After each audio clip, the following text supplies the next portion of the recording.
India is moving to strengthen its air and missile defenses amid regional threats. Prime Minister Modi's upcoming visit could bring technology transfers, enabling a made-in-India Iron Dome system. This move also signals deeper strategic cooperation with Israel on security and defense innovation. Getting you all the details in this report.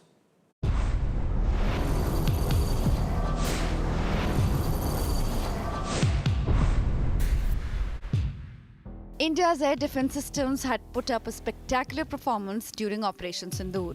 Pakistani missiles failed to enter India's airspace due to the indigenously built Akash Tir and S-400 surface-to-air missile systems. But Operation Sindoor also shows that India cannot afford to lower its guard in a hostile neighborhood. Prime Minister Narendra Modi will be in Israel soon, and India is now eyeing Israel's made weaponry to further fortify its borders. During this visit, it is now believed that India can get Israel to also share their defense technology with us. Which means the Iron Dome, the Israeli air defense system, which repeatedly countered rockets from Hamas, Hezbollah and Iran, could be very well made in India soon.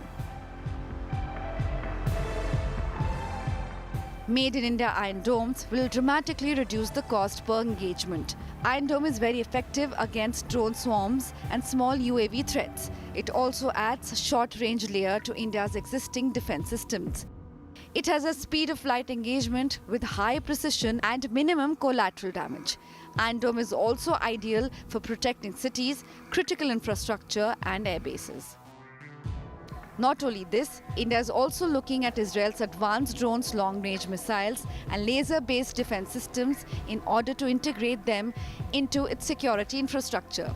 If formalized, the new agreements could significantly strengthen India's air and missile defense capabilities while deepening its strategic partnership with Israel amid shifting regional security dynamics. Bureau Report, India Today.